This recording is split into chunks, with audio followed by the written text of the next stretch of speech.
देखने वाले हैं कि अब जैसे ही फरियाल रोती हुई घर से बाहर निकलती है तो उसके पास ज़रार आता है और कहता है कि इतना कुछ हो चुका और तुमने मुझे कुछ भी बताया नहीं। फरियाल कहती है कि मुझे खुद इस बात के बारे में अब पता चला है कि तुम्हारी माँ ने पहले मेरा रिश्ता मांगा था।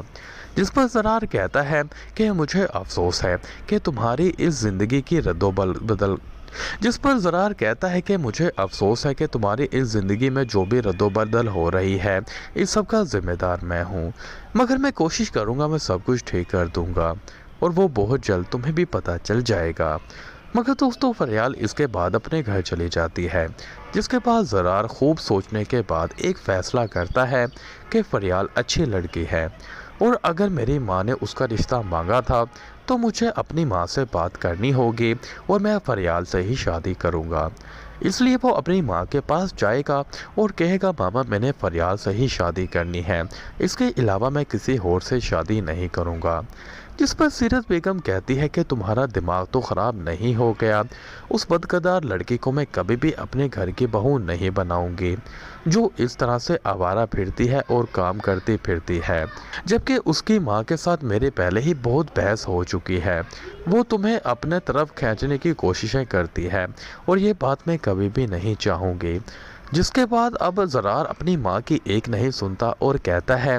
कि मैं खुदकुशी कर लूँगा अगर मुझे फरियाल ना मिले, क्योंकि मैं अगर शादी करूँगा तो सिर्फ फरियाल से ही करूँगा। उसके बाद व्यूवर्स काफ़ी जितन करने के बाद अब सीरत बेगम अपने बेटे की बात मान ही जाती है दिल पर पत्थर रखकर।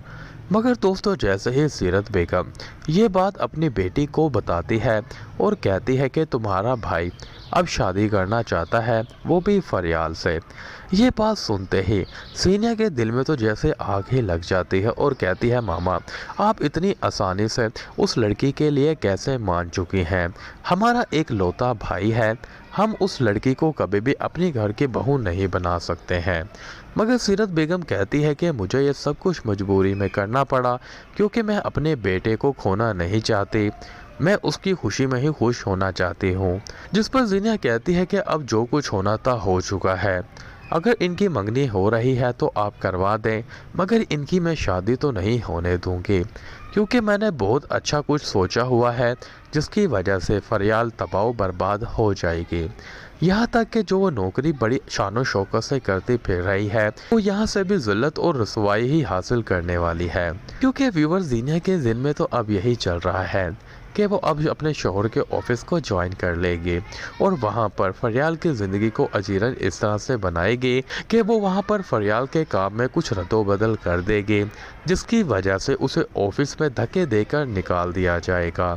और इस तरह से फरियाल की अच्छी खासी ज़िंदगी फिर से परेशानी का शिकार हो जाएगी। जबकि व्यूवर्स रिश्ता तय होने के बाद भी ज़रार से उसकी शादी होने वाली तो बिल्कुल भी नहीं है। वो क्यों, उसके लिए मेरे नेक्स्ट वीडियो का इंतज़ार